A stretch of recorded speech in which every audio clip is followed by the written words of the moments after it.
নমস্কার, বাঙালি ধর্ম চ্যানেলে সবাইকে স্বাগত। সবাই কেমন আছো? আশা করি ভালো আছো। ভালো থাকবে, সুস্থ থাকবে এবং সবসময় ঈশ্বরের পথে থাকবে। আজকে বলবো, জন্মাষ্টমীর দিন কখনো ভুল করেও করবে না এই কাজ। ভগবানের পৃথিবীতে সব কিছুই হচ্ছে তার, আমাদের কোনো কিছু হতেই পারে না। আমরা যা কিছু ভোগ করছি সবই কিন্তু গোবিন্দ, আমাদের বলতে কিন্তু কিছুই নেই। এই পৃথিবীতে ফুল ফল যা কিছুই হোক না কেন, সব কিছুই হয় কিন্তু ওনার ইচ্ছে। কিন্তু তবুও আমাদের ফুল ফল সাজিয়ে ভগবানের উদ্দেশ্যে ভোগ নিবেদন করতে হয়। এতে কি হয়? ভগবান ভীষণ খুশি হন। ভগবান মনে করেন যে অন্তত ভক্তরা আমাকে ভোগ নিবেদন করে তারা প্রসাদ পাচ্ছে। কিন্তু আমাদের মতো মানুষদের প্রত্যেক দিন প্রসাদ পাওয়া সম্ভব নয়, এটাও কিন্তু আমাদের বুঝতে হবে। কারণ আমরা হচ্ছি সংসারী মানুষ, আমরা হচ্ছি খেটে খাওয়া মানুষ, আমরা মধ্যবিত্ত মানুষ, আমরা আমিষ ভোজনকারী মানুষ। আমাদের পক্ষে প্রত্যেক দিন ভগবানকে ভোগ নিবেদন করা কিন্তু সম্ভব নয়।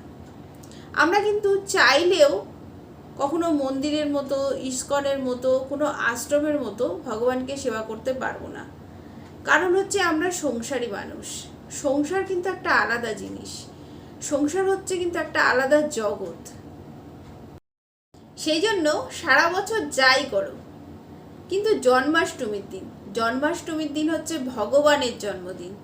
সেই দিন তালের বড়া, তালের লুচি যেভাবেই করো, সেটা খেয়ে করো কিংবা না খেয়ে করো, তালের বড়া, তালের লুচি তৈরি করে সবার আগে বাড়িতে শ্রীকৃষ্ণের যে রূপের ভগবান তোমার ঘরে আছে তার সামনেই শ্রীকৃষ্ণের নাম করে তুলসী দিয়ে তালের বড়া, তালের লুচি নিবেদন করো। তারপর বাড়ির সকলে মিলে সেই তালের বড়া, তালের লুচি খাও। এখানে প্রশ্ন হচ্ছে, এবার সবাই বলবে আমার বাড়ির উনুন তো আমিষ, আমি কি করে ভগবানের জন্য ভোগ তৈরি করব? উনুনে কিন্তু কখনো কোনো দোষ হয় না। গ্যাসের ওভেনকে আগে ভালো করে গোবর দিয়ে পুছে, তারপর জল দিয়ে ভালো করে ধুয়ে নাও, তারপরে গঙ্গার জল ছিটিয়ে দাও, তারপরে ভগবানের জন্য তালের বড়া, তালের লুচি তৈরি করো। একটা কথা বলি, ভগবানকে কিন্তু কোনো নিয়মে বাঁধা যায় না। ভগবানকে মনের ব্যাকুলতা থেকে ভক্তি নিষ্ঠার সঙ্গে ডাকতে হয়।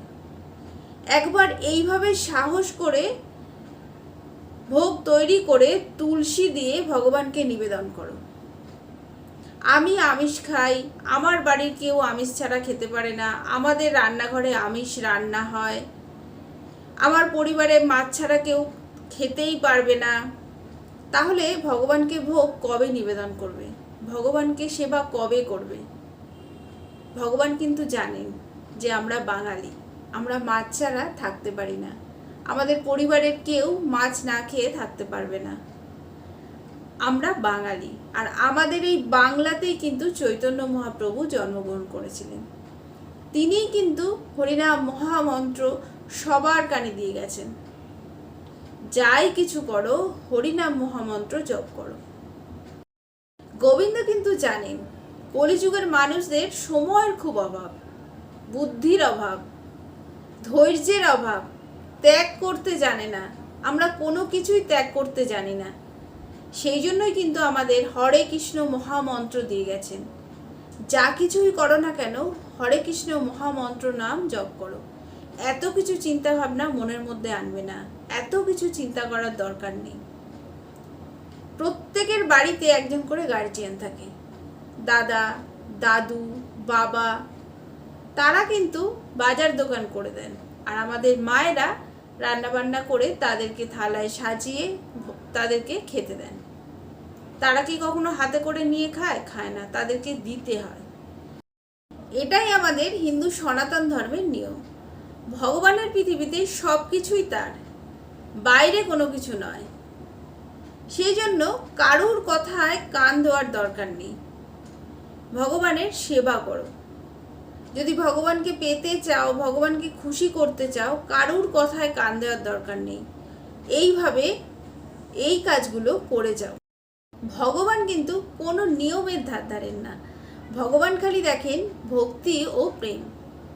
অন্যান্য দেবদেবীদের পুজো করা তবুও একটু কঠিন, কিন্তু রাধা গোবিন্দর পুজো করা খুব সহজ, ভোগ নিবেদন করা খুব সহজ।